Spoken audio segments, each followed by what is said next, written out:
All praises to Yahweh Ba'Shem Yahweh Shai, Ba'Shem Rakah Kodash. Double honors to the apostles and the elders of Great Millstone, and Shalom to the elect of the nation of Israel. Right?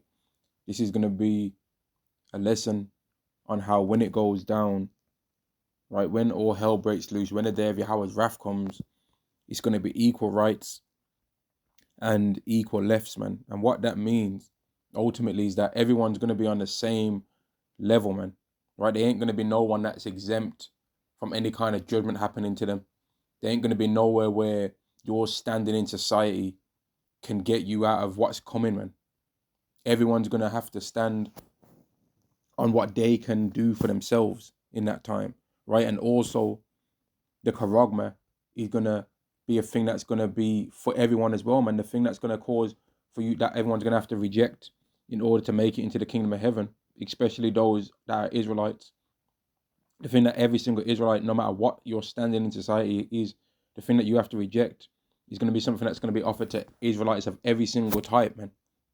Revelation chapter 13 and verse 16, and he calls of all, both small and great. So the small Israelite, the one that ain't really known, and the great one, the one that is known, the one that's a millionaire, the one that's got status, the one that's got a great network of friends, rich and poor. So it ain't going to matter what your bank balance is in that time neither.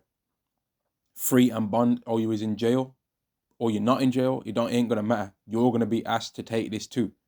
And it's gonna be of you having a strong spirit within you to reject that, to receive a charagma in their right hand or in their foreheads, and that no man might buy or sell save he that had the charagma, or the name of the beast or the number of his name. And there's a lot of people that have been used to being able to buy and sell whatever they want to have for a long time, for decades, some of them. Some for 2 decades, some for 3 decades. So when that liberty gets taken away from them, they ain't going to know how to cope.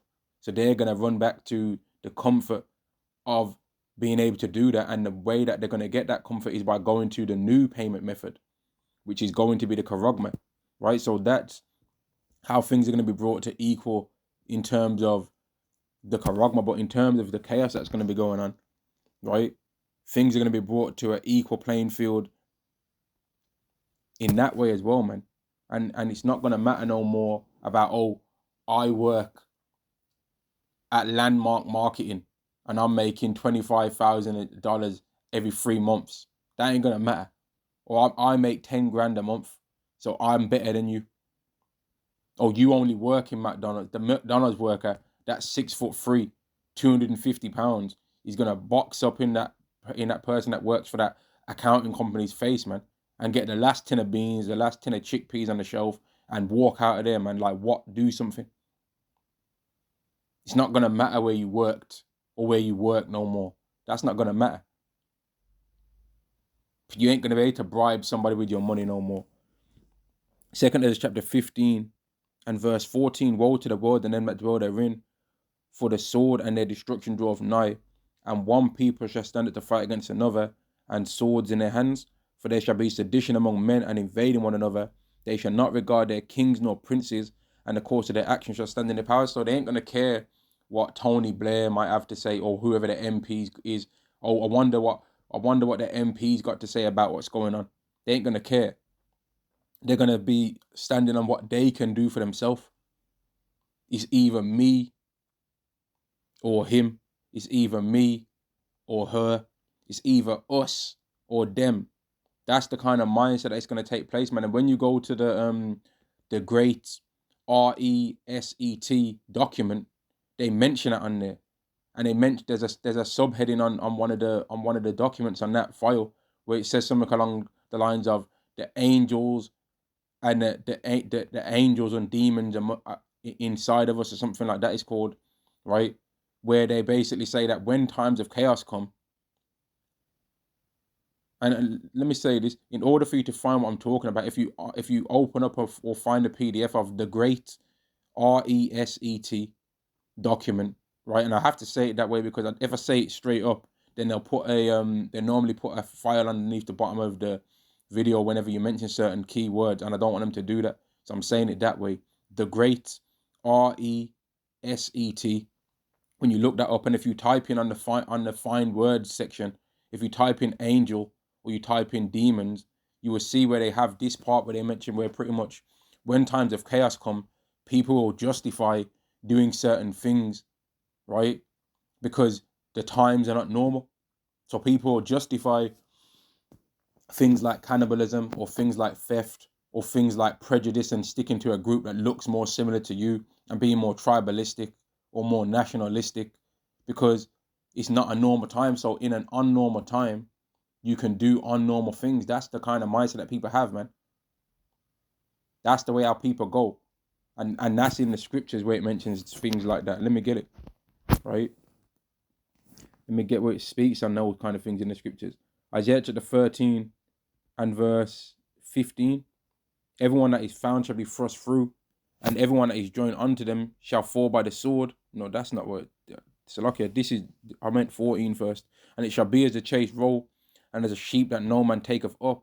They shall every man turn to his own people, and flee every one into his own land. So those people that can't get to their own country where they're around their own people, in whatever land they're in, they're going to try and find the people that are closest matched to what they consider themselves to be, right? And that can come in many different ways. So if they consider themselves part of a certain political party, well, then they're going to side with that. But in most cases, it's going to go down to the nearest thing, man. Oh, this person considers himself to be an Ishmaelite. So they're going to find everyone else that they can find as an Israelite. People that consider themselves to be so-called black, they're going to find people that consider themselves so-called black. Right? That's how it's going to be. And where they can't find that exact group that they feel like they belong to, they're going to find the nearest thing, man. But in some cases, they're not going to be accepted into those things, into those subcategory groups that somewhat match what they believe themselves to be. And that's where the next scripture comes into. Everyone that is found shall be thrust through, right? So everyone that's found in that time that's of another group where people can overcome them by violence, they're going to do that, right? And everyone that is joined unto them shall fall by the sword. So everyone that's tried to match onto another subgroup and they've tried to think, well, I'm not going to try and play it like how everyone else is playing it. I'm going to be more liberal in my view. So I know that I'm a so-called black person, but I'm going to hang around with so-called white people because these are my friends. In those times, when you end up meeting the people that are of your actual group, they're going to say, well, we're going to take down that group. That's not our group. And because you considered yourself part of that group as well, we're going to take you out as well. That's the kind of things that's going to be happening, man. That's the kind of things that's going to be taking place. And I want to say this as well, because I've seen some of these videos where women think that they're going to be able to just not dress feminine when all hell breaks loose, and that's going to be able to escape them from becoming a victim out here, or they're going to be able to deceive men or trick men with their beauty and get men to be their slaves in the time of chaos, and be able to manipulate food out of men in the hope for sexual favors and all this kind of stuff. That's not going to be taking place. You women are not going to be able to manipulate men with anything during that time. You're not going to be able to manipulate men with anything, man. And the next verse proves that. Verse 16, their children also shall be dashed to pieces before their eyes. Children are a way that women try and manipulate men. But men in that time are not going to care about a little child. They're not going to care. People are going to be so hungry and so angered by all the things that they've lost that they're going to be prepared to lose the plot, man. Their children also shall be dashed to pieces before their eyes. Their houses shall be spoiled. Women will normally say, oh no, don't do this. My children are there and all of this. No, the people ain't going to care about that. And I've got a personal thing that I think is going to take place in this world, man. And I can see it happening, man, by where soldiers from another country show up in suburbs of different countries around the world, man, right? And women that have been so used to men falling at their feet, they might see certain men among these soldiers and be like, oh, he's handsome. Oh, that one's fit, that one is. Oh, that one's peng. That one's peng, fam. And all of this kind of talk that these women say, oh, he's a hunk, that one. Oh, look at his arms. Oh, she loves a man in uniform. And she might think she'll be able to use her body to manipulate these soldiers to not harm the people that are in that particular community. And they're going to find that those soldiers have been battle hardened, man, to where they are immune from hearing a woman's voice talk and say anything, man, to where they don't even like to hear women speak, and it sounds harsh. And it might sound like men hate women, or he sounds like he hates women and all that. No, I don't hate women. But I have to speak it real on the things that's going to take place, man. And my particular scenario that I've imagined taking place in certain parts in the world, in my mind, doesn't have to necessarily happen in order for this prophecy to take place, man. But it's very likely that that will happen, because things like that have happened many places in the world before.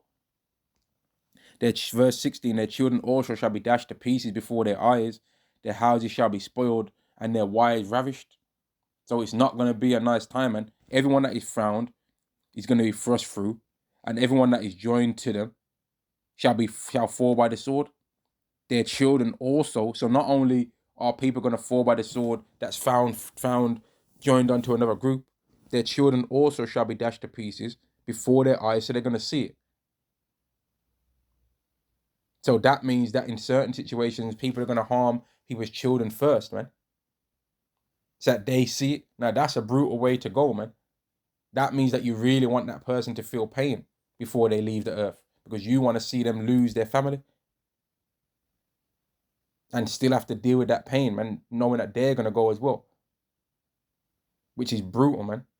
That's a brutal time for a man to lose his children, then see his wife ravished before leaving the earth. That's brutal, man.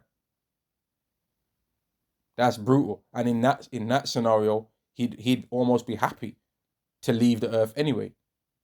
Because what else would he have to hope for anyway? He's already lost everything, man. But he would have rather died before seeing those things. And that shows how angry Yahweh is with this world, man, that he's going to make men go through that pain, man. That's some of the highest pain that a man can experience, but they're going to see it, man. And some of the highest pain that women can experience is seeing their children die, but they're going to see it. And some of the main fears that women have in this world is to be ravished, but they're going to experience that, man. Which shows that when it goes down, it's going to be equal rights and equal left, man. There ain't going to be no such thing as mercy because you're a woman, or mercy because you're a child, or mercy because you're old, or mercy because you're rich, or favoritism because you're beautiful, or people being scared of you because you're big and strong. They'll jump you. There ain't going to be no such thing as a one-on-one fight in that time, man. There ain't going to be no such thing as that. That's not going to exist. There's not going to be no such thing as, you fight for 3 minutes and then have a minute break in between and get some coaching advice. Or he drops his left hand every time he throws the jab. No, there ain't going to be no advice, man. It's going to be a dark time, man. You people obviously ain't read, all you Christians that talk and run your mouth, you obviously ain't read Amos, the 5th chapter, man, and the 18th verse. You obviously ain't read that. And I'm going to read it in a second. 2 chapter 15 and verse 7 and verse 16. For there shall be sedition among men, and invading one another. They shall not regard their kings nor princes, and the course of their actions shall stand in their power. Meaning, if I can physically get away with this, I'm going to do it. So somebody might have it in their mind, okay, this neighbor, I know that he was one of them prepper guys, so I think he's got bags of flour in there. I think he's got wheat. I think he's got vacuum-packed beef jerkies. I think he's got canned salmons, canned tuna. I think he's got water bottles, right? I think he might even have some fresh fruit and veg still, or at least tinned fruits, you know? Or I think I heard him saying before, boasting, that he has got his own vegetable patch in the back garden. So I'm gonna run up in there. But he's kind of big though, so you know what? I'm gonna get a few other guys that I know, and we're gonna team up together to take him down. Because me by myself, the guy is kind of big, and he does look like he knows how to handle himself. So me, 1-on-1, he'd probably take me. But 5-on-1, he ain't got a choice. 7-on-1, he ain't gonna be able to win that. 10-on-1, he ain't gonna be able to win that. 15-on-1, he ain't gonna be able to win that. These are the kind of things that's going to be taking place, man. And in some situations, they might be surprised to find out that that man can handle 10 verse 1. That man can handle 15 against 1. It's going to depend on who Yahweh puts the spirit on, or who Yahweh is deciding to win every single battle that continually takes place, man. But we know what it says about the day of the Lord. We know what it says, man. And I'm going to read it. Amos chapter 5 and verse 18. Woe unto you that desire the day of Yahweh. To what end is it for you? For the day of Yahweh is darkness and not light. As if a man did flee from a lion and a bear met him, or went into the house and leaned his hand on the wall and a serpent bit him. Shall not the day of Yahweh be darkness and not light, even very dark and no brightness in it? So in that situation where that guy might handle 5 verse 1 trying to run into his house, okay, that's him. That's his version of fleeing from a lion. So then he might have to evacuate out of that house and might be escaping from maybe 2 of the people that he was able to escape from that are still alive, that are still chasing him down. That's his version of escaping from a bear. He might then take them 2 out, get to another location and think he's safe, and might meet an old couple. He might meet an old couple that they seem innocent enough, and they say you can lay your head there. But that's when now he's leaned his hand on the wall. He thinks he's at rest, but a serpent's bit him, because those 2 people might drug him, and they might be cannibals. Everyone's going to have their own version of them fleeing from or everyone that's not of the elect anyway, is going to have their own version of fleeing from a lion, and their own version of them meeting a bear, and their own version of them leaning on the wall, meaning they get comfortable, they finally think things are safe, and that's when their actual judgment that they were supposed to receive comes upon them, and that serpent bites them, man. Everyone's going to have their own version of that, man.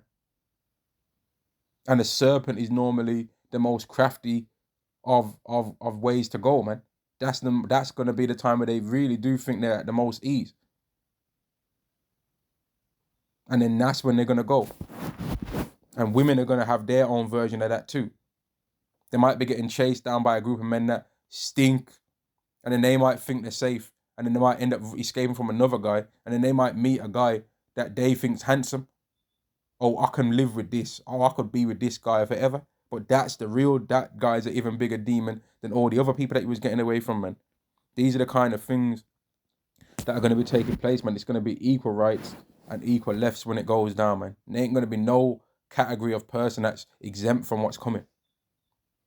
And these are the type of things that Christians don't want to talk about, man, because they want you to just believe that before anything bad happens, you're just going to get just sucked up into the heavens, raptured away from the earth, and bounce and not have to experience nothing.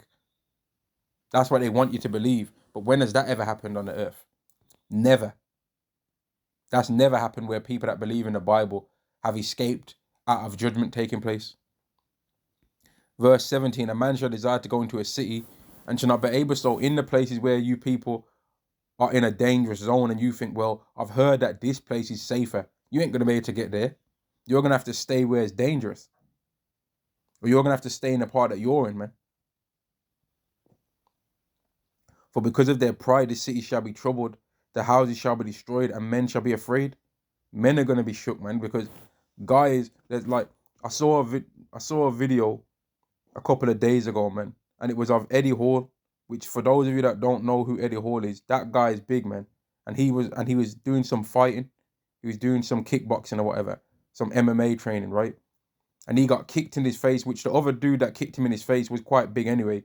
He was taller than him by a good amount and probably didn't weigh any less than 50 pounds less than him, which, considering how heavy Eddie Hall might be, which is like easily probably close to 300 pounds, a guy weighing 50 pounds less will be at least 250, right? So that's still a big dude. But he got kicked in his head and fell on the floor straight away, man. He didn't know what had happened, right? But there's many people in this world that they do weight training and all these kind of things, and they think that that makes them some kind of tough guy, or they do a training that makes them look intimidating. So they think that means that they can overcome everything physical, man, because most people don't even go to the gym in the first place. Most people don't train. Most people are intimidated to fight. And that's the reason why a lot of these gang members are able to run around and intimidate people as well, because most people just want to go to work, be able to pay their rent and all of that, pay their mortgage and chill and go on holidays, man. And so when one of these gang members roll up, they're just worried about paying all their things that they have to pay, man. So they'll let certain things slide. But when all hell breaks loose, everyone's mind is going to be changed, man. Everyone's mind. So all you gang guys and all that you think you're so bad, you're going to find out that a guy that just used to work in accounting, he's actually ready for you, man. He wants you to try and do something.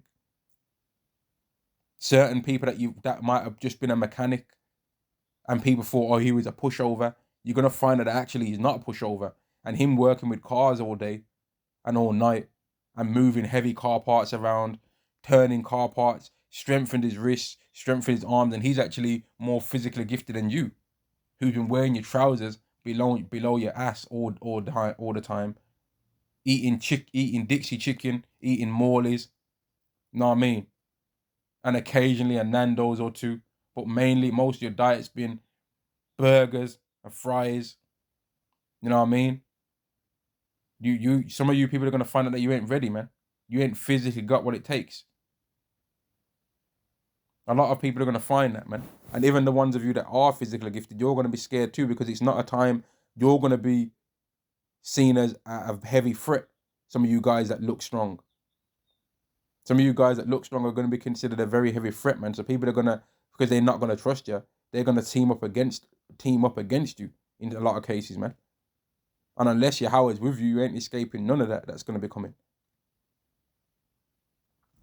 Verse 19, a man shall have no pity upon his neighbor, but shall destroy their houses with a sword and spoil their goods because of the lack of bread and for great tribulation. To be big and strong, you need food. To be even over 200 pounds, really, you're having to eat quite a bit, man. To even be just over 200 pounds, you're having to put away them calories, man. But when hunger strikes, it's going to be a lot of these big dudes that are going to be running around, obviously, to steal, but they're going to be catching hell because they ain't used to not eating, man. Some of them are used to eating 5,000 plus calories a day. But that's hard to do in times of chaos. That's real hard to do. A man shall have no pity upon his neighbor, but shall destroy their houses with a sword and spoil their goods because of the lack of bread and to great tribulation. A lot of these people also think that their neighborhood is safe, and that because they might have a neighborhood watch scheme, that, oh, we're keeping all the riff-raff out. No, when it goes down, you neighbors that have been watching each other's houses, you've been keeping some secret information of things that you've watched and seen on that neighborhood watch. You've been keeping some of that stuff secret, man.